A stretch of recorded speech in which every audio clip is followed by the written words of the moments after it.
Bako yebisa bango likambo mususu bango bake baja. Bake go chanda ko kadena bakumba bayalo ya minini. Po Adolphe Muzito akokutana lisusu na patriarche Antoine Gizenga te. Ba chelie lokuta o Adolphe Muzito boye na boye menzo kande ya zo déclarer ata zo sala bongo boye langa mwana wanonga na chalo boko. Jamais. Elingi oloba vérité ezala. Elle l'alternance les lots du poste Lobby Titi, Muninga a remplacé. Elingi oloba ensemble nous allons gagner les élections. Na Vital Kamere, Adolphe Muzito yo yebi wana. Mais baego panza matit. Félix Yemoko. Aloba kia wana Sainte-Thérèse Nangid. Les changements qu'attendit, c'est Martin Fayulu. Tango bayokani kuna, bayawa ye Félix alobi na yoti base. Base ango lelo to zawapi. Basali baba matungulu to lembi na biso komba. Alobaka Congo, tala comportement ya bato bandundu. Tala bato ba Congo, tala bato Kasai. Bango bakokaki kozwa kibokonzi te. Mais lelo yoka bazoloba. Belgique alobaka tukozwa pouvoir te. Kadi pinje tu di peni. Tuko pasola document wana. Pinje tu di du pouvoir, tu di na kubianza, tu di tu noa, tu di tu dia. Likambote. Mais Belgique sika ya azali ayoti sa misoni.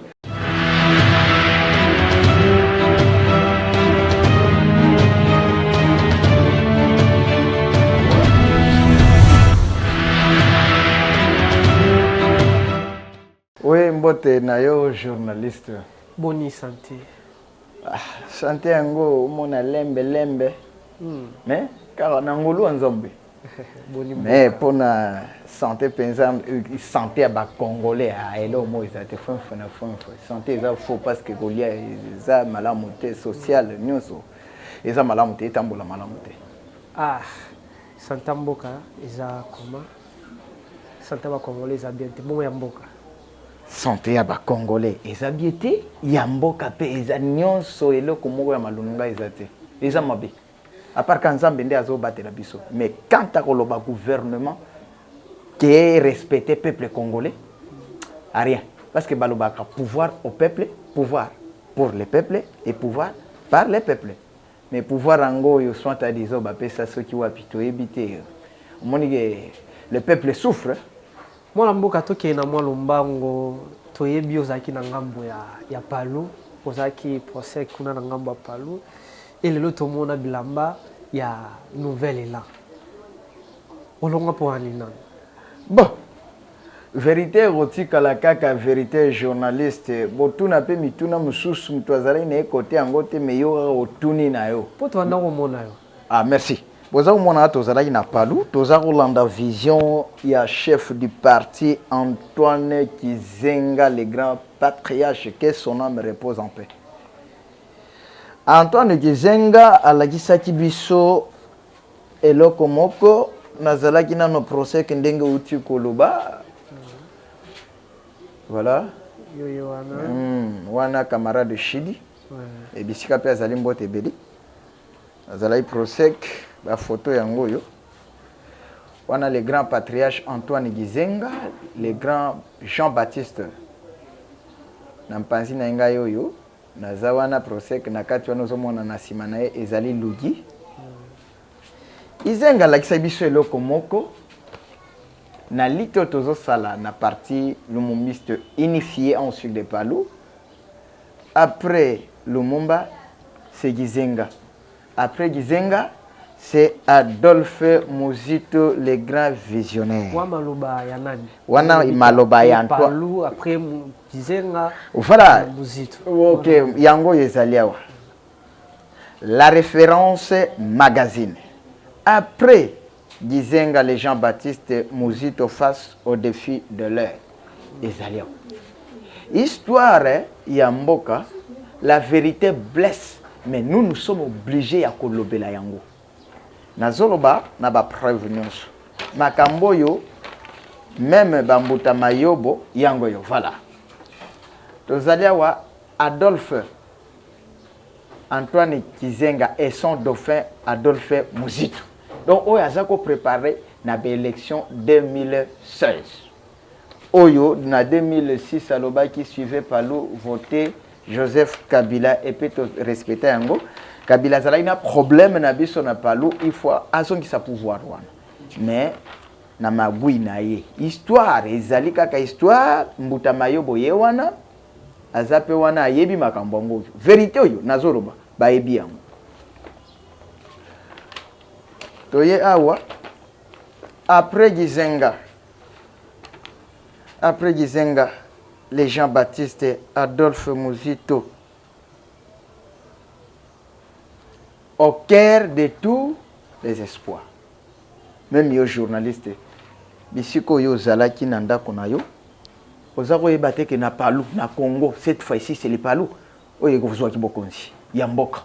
Na nzela mwana mboka Adolphe Muzito le grand visionnaire. Tango to salinde ngwana Gizenga akomaki mukolo, akomi kotinda banankasi na bana. Nenzo ande bana bazo boma bango. Bazo boma tata na ye. Bako yebisa bango likambo mususu bango bake baja bake go chanda ko kadena bakumba bayalo ya minini po Adolphe Muzito akokutana lisusu na patriarche Antoine Gizenga te bachelie lokuta o Adolphe Muzito boye na boye menzo kande ya zo déclarer ata azo sala bongo boye langa mwana wanonga na chalo boko jamais entourage et bebisi Antoine Gizenga de toi azaki mwana kazi ne mais wano sala nani azali mwana kasi ya non vous savez Antoine Gizenga Azam tu as tribaliste ou tribalisme. Azam tu as logique. Muzito azam wana kasina ete. Azapende kona ete. Azam muto ya monaki ke azana pouvoir, azana vivacité, muto ya préparer. Même yondengo zana moi sinon na ban. Et zana mwana mo yo poni faut préparer. Même na famille, même na libota, même na église tozo mwana makambwana. Pasteur azo même bato na église. Mais azo préparer que lobiso kinga nazate mutu onde a remplacer nga elingi olobate ki aza mwana na yeto mwana kasi na ndeko na non ça ne se fait pas na parti politique donc baye ko longola ye Adolphe Muzito go chele balokuta ba suspension or que ba suspenda ka mutu o aza na fonction mais Muzito sans fonction bazo pese ba suspension alors tango baye ko bebisa makambo wana ndio moni peuple congolais azalaki na palu azalaki simple militant ka dernièrement tango azalaki na ba suspension na wana toyeko ça la déclaration biso ba militant ba procès à cette époque là toyeko ça la déclaration to lobby que suspension yo tozo mona ya Adolphe Muzito ezo sepelisa peuple te il faut kolongola yango nde ba longola yango ba PC siko poste fonction secrétaire permanent en charge des élections ba yeba yibe ke tata oyo agoni ata batu fimbu ale bakoti lisusu kana mozindo bake kolongola alors et décourager ki batu tango décourager nde to longwa ina biso nde moko Gizenga lobaki na mukanda mo sava Antoine Gizenga Lumumba je sais et je sens au fond de moi-même tôt ou tard mon peuple se débarrassera de tous ses ennemis intérieurs extérieurs mais qu'il se lèvera un seul homme pour dire non au capitalisme dégradant et honteux ko sala son yango moni mbutu ezo tambola tikinole na kati ya nouvelle là toko tasko na kati vraiment ya bozindo nango parti politique nouvelle là elingo loba noni parti nouvelle là ezali parti politique eza makanisi ya sika mbongwana ya sika pour mieux sauter il faut reculer donc il y a un exemple il y a Bible tozana Ancien Testament na Nouveau Testament mais lokola Adolphe Muzito azakaka na botosi wana ya koyebete tata wana Antoine Gizenga atikelaka ye pouvoir wana aza obligé ya komema kaka système wana na nzela po ete abikisa peuple congolais mais ndenge otuni na ba signification na ba haine elingi koloba nouveau parti politique o elingi koloba il faut être honnête au sein du parti i wana ozomona eza unité tozala na bomoko to okabwana lisusu tendenge tozala kana palo omona parti oyo ko welela ba poste v elingi koloba vérité ezala elle l'alternance les lots du poste lobio tiki muninga a remplacé elingi koloba ensemble nous allons gagner les élections wana yangande na bakisi donc militant na sagesse nanga mais na mutuno yotuni elingi koloba mbongwana ya sika mayele ya sika poto kende liboso. Merci beaucoup mwana mboka bino molobi ke fo bozwa ka bokonzi siko bino na SD bokabwa na bino omoni Lamuka lelo etikali na deux camps. Wana okoki ko changer tes journalistes ata oyena ba songi na yo wana. Moi je vais te répondre calmement, lentement et sûrement. Donc abwana Lamuka ezalaki composé na Genève tango to sangana ibambusania. Mwisi ba Matungulu Freddy, Adolphe Muzito, Jean-Pierre Bemba, na Chilombo, na Vital Kamere, ba Adolphe Muzito yo yebi wana. Mais ba yego panza matite. Félix Yemoko. Alobakia wana Sainte-Thérèse Nanjid. Les changements qu'attendu, c'est Martin Fayulu. Tango ba yokani kuna, ba yawa, ye Félix alobi na yoti base. Base ango lelo, to zawapi. Ba sali ba Matungulu to lembi na biso komba. Ba lembi komba lutte, or que lutte ba lemba kangote. Bemba ba lembi komba bakei. Katumbi bangona bakei. Mais Muzitu na Martin Fayulu basé sikamoko. La panda yesiko za Jean-Pierre Bemba na Katumbi bino nyonso bokenda. So ibofutaka Martin Fayulu te. La pandai Chilombo Félix esiko yoza.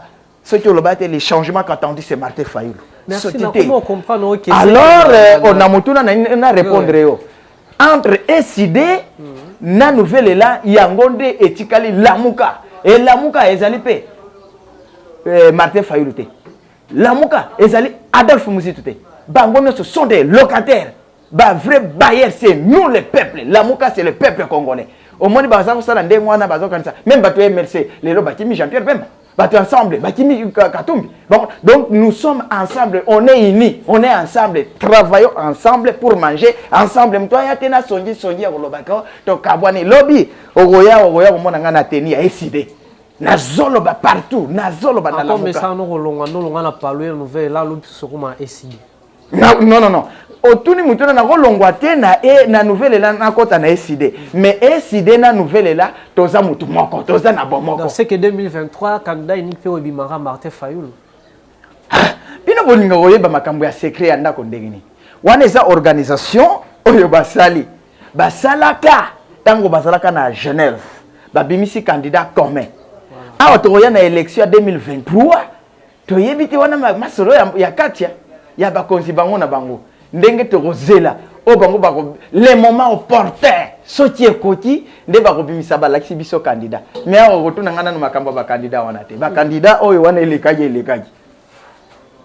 ndenge ozolobela tolandi vraiment la bokebitu osano ekolo nini otuna ngai ekolo naza na Congo awa ngai nazo denda awa naza congolais naza ni rwandais ni camerounais ni angolais ni mais naza congolais d'origine. Voilà, il y a tribi nini tribi na yebi esiko ozali ta na yebisa yo nazongisa yo journaliste esiko yo ozotuna nga ngai nakozala Mungwande nakozala Mungala nakozala Mukongo nakozala Muyaka nakozala Muluba neti ngabo na Mukongo yosko bombe kolono kwani yo za Mukongo eza mabete net ba Congo bazalaki na pouvoir na Kasavubu ozo comprendre toye Mungala na Équateur ozo comprendre toye président Misato Musée Laurent Désiré Muswahili toye ya Misato oyamine na yebi kutu bien te Soti kanambe. Oui, je sais pourquoi je parle comme ça parce que tozako yemba na yo zako yemba tato yo tovandi na ye mbola na mbula tata na ye toyebite mama na ye toyebite noko na ye toyebite nzoka za Rwanda papa na zalaka président oui batata nete bon ayatia tozako yemba yete mais lelo batu bazawa eza bon ba moneto esika nga na monete ozako tuna nga ya ngwana naza Muluba. Donc vous avez mon président en place. Voilà. Vous savez, et là si tu deviens un président de la République, au comme président, il y a des tribunaux. Mais à l'élo, ezali, dans la famille présidentielle là, dans la famille présidentielle là, présidentielle la kai wewe, une famille présidentielle la kai. Et Didi Shima, kadipinde ou une famille présidentielle. Munda, Moudini Nzala. Souffrance, dollar udi mona malu udi wenza famille présidentielle mwana nous udi wenza malumabi mwana etu udi wenza malumabi yeye mvua ambane les peuples d'abord kadi pinje tu di peni to di ninzala hôpital kenakuto enseignement kenakuto gratuité d'enseignement kenakuto akadi ambane coronavirus idi eyowa kadi tu bana banzambi l'église babar a bien fonctionné mushindokai kadi gratuité d'enseignement masama a dit quoi on a balobi yango parce que eza mnoko na ngai na yebi ya lobango et puis eza langue nationale mais lingi oloba te que soki na komi président lelo na oloba ko na komi président ya tribu songolo pakala non tu deviens président de la république de tous les tribus aloba bongo nani komi président ya wana biso kaka bawewa batei depes baoloba président toza na famille présidentielle moi la mboka toko mo chité vraiment to longa sko ndam na makambo ya nouvelle là avant to kota la makambo sko etali mboka en général soko pesa no numéro na yo pour to continuer oye numéro na nga na otinda ngo na ba diaspora bazolanda libanda 099 3895 099 3895 Vodacom 0422 31 78 324 wana soki obenginga okozwanga penza facile donc oyo azwi image oyo bo dispatch yango oyo nano journaliste boaka panza yango batala soki mabelo kutana tie wapi mais soki te vérité kaka kotikala kaka vérité ouais mwana mboka yoza vraiment mwana mboka na mwana mboka na congolais union sacrée plus union africaine tous ces lots moko ya ndeni yo moni la point de vue vous savez ba stratégie yo Chilombo azozwa na partenaire na Joseph Kabila eza makambo lokuta oui je vous assure union sacrée ezali deuxième zemi ba changer stratégie ya kolongwa FCC et okoma bis mais balongwe bango nyonso baye okota na union sacrée balongoli cash balongoli FCC baye na union sacrée ndenge balingi pe ba ko distraire biso peuple congolais lobi na ba élection okomona ke bakobimisela biso kombo moko po toke nango na ba élection ekosimba te donc union sacrée ezali zemi mwasi aza na zemi wana il faut amelisa mwana azangi biberon mabele ezobima te ya kokauka tolo ekauka mwana wana akokufa union sacrée ezana eloko moko te union africaine nano eyokisi biso soni kozwa kabakata ya pano batindela biso bapesa biso kuna tango paso la remise et reprise na muto il faut basala na remise et reprise azalaki te chose grave ba président africain mususu bazate ozomona te keza soni na soni e bato wango wana nini président actuel faux président actuel azako loba alobi babilo wana ba union sacrée wana toyebi yango te mais bato yango bazako yoka ye nde bazwika bakata ya buku yango zo oleke oyeba ke olobaka songolo pakala maloba oyo asali nini azwi toyoka ndenge ayokisi biso soni parce que na discours na ye pendant 2 ans na mandat na ye alobi j'ai été humilié je n'ai rien fait c'est ça le bilan le président actuel que je ne peux pas citer le nom bateki minembwe ya alobi je n'étais pas au courant et bongo yo journaliste ozalaki au courant à ce moment là tozandenge moko donc union sacrée journaliste exemple tuna otuni egopesa biso eloko moko te fwe na soni na mboka oyo soki tozoko s'attendre na union sacrée eloko moko te eza kuna 2023 pona yo mona mama ikendeni élection ekozala kana ba corona ndenge bambo élection ekozala États-Unis corona ezalaki mais basali élection trop alongwe côté bazokufa ba 5000 personnes par jour basali élection et bongo awa baya kosala te élection ekozala voulu ou pas élection ekosalema soki esalemi te oyebi ke na Congo oyo bato bakoloniza biso eza belge bakoloniza biso awa balobaka Congo tala comportement ya bato ya bandundu tala bato ya Congo tala bato Kasai bango bakokaki kozwa kibokonzi te mais lelo yoka bazoloba Belgique alobaka tukozwa pouvoir te kadi pinje tu di peni tu passe le document wana pinje tu di du pouvoir tu di na kubianza tu di tu noa tu di tu dia likambo te mais Belgique sika ya azali ayotisa misoni akosepela te na makambo wana c'est pourquoi oyokaki lobby déjà bayaki awa bayeko pesa trois conditions on ne peut pas respecter la constitution ya mboka. Il faut Félix à respecter constitution ya mboka, à respecter mibeko ya mboka, état de droit, droit yango ezawapi. Tozo mona ngote, il faut respecter. Mais tozo mona ba mwana eto, ba ya na biso, bandeko na biso ya Kasai, bazolo banini. Na 2023, élection kozalate, ezalate, Félix a sala 50 ans. Nani wana sala déjà 50 ans na pouvoir. Personne. Hein? Eza soni.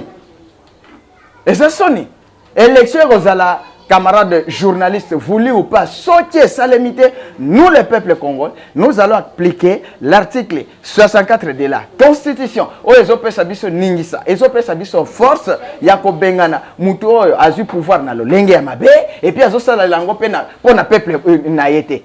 Donc, de côté, les Menamoutouana, en 2023, élection est causale. C'est pourquoi Belgique a quitté déjà Namboka Kinshasa, a payé trois conditions.